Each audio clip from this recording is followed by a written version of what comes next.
ओम नमः शिवाय। प्रभु जी, आज की कथा है महाभारत श्रृंखला में वन पर्व एपिसोड संख्या 93। अभी तक आपने सुना नारद जी के द्वारा युधिष्ठिर को तीर्थ यात्रा की महिमा बताना। अब कथा आगे। आज की कथा होगी पांडवों के पुरोहित धौम्य के द्वारा तीर्थ यात्राओं का वर्णन सुनाना। आइए अब कथा को प्रारंभ करते हैं। वैशंपायन जी कहते हैं, हे जन्मेजय, धर्मराज युधिष्ठिर ने देवर्षि नारद से तीर्थों का महात्म्य सुनकर अपने भाइयों से सलाह की और उनकी सम्मति जानकर वे अपने पुरोहित धौम्य के पास गए और बोले, भगवान, मेरा भाई अर्जुन बड़ा ही धीर वीर एवं पराक्रमी है। मैंने उसे देवराज इंद्र के पास अस्त्र विद्या ग्रहण करने के लिए भेजा है। अर्जुन के अतिरिक्त हमारे लिए और कोई सहारा नहीं है। हम लोग अर्जुन की बाट जोहते हुए ही यहाँ निवास कर रहे हैं।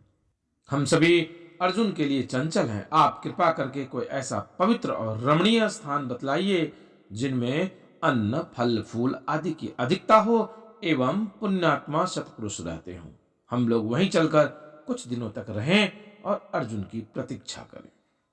पुरोहित धौम्य ने कहा, धर्मराज युधिष्ठिर, मैं तुम्हें पवित्र आश्रम, तीर्थ और पर्वतों का वर्णन सुनाता हूं।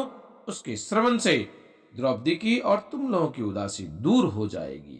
तीर्थों का महात्म्य श्रवण करने से पुण्य होता है और तदंतर उनकी यात्रा की जाए तो फल 100 गुना अधिक प्राप्त होता है।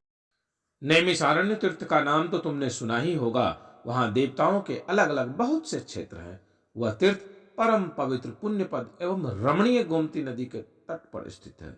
वह देवताओं की यज्ञ भूमि है और बड़े बड़े देवर्षि उसका सेवन करते हैं।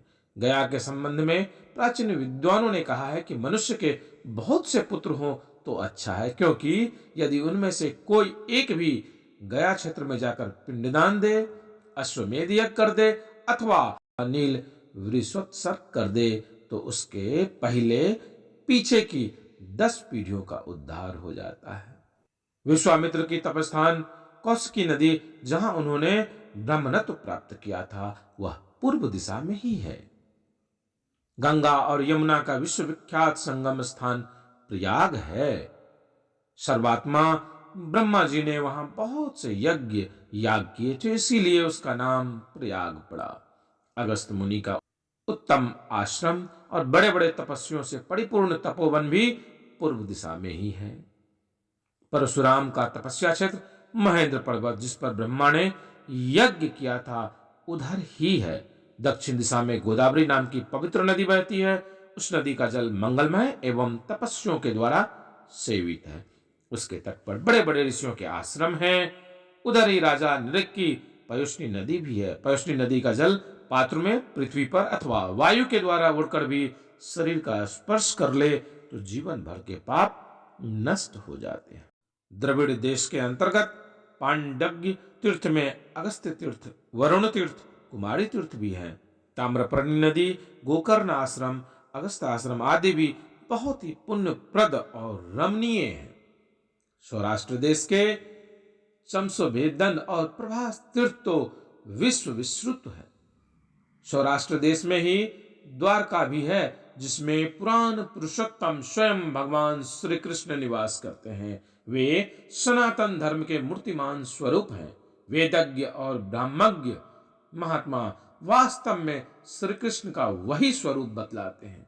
कमल नयन भगवान श्री कृष्ण पवित्रों में पवित्र, पुण्यों में पुण्य और मंगलों में मंगल और देवताओं में देवता हैं। पश्चिम दिशा में पुण्यशिला नर्मदा नदी है। ब्राह्मण आदि देवता, ऋषि, महर्षि, सिद्धचारण और बड़े बड़े पुण्यात्मा प्रतिदिन नर्मदा के पवित्र जल में स्नान करने के लिए आते हैं। नर्मदा तट पर ही विश्रवा मुनि का आश्रम है, जहां कुबेर जी का जन्म हुआ था।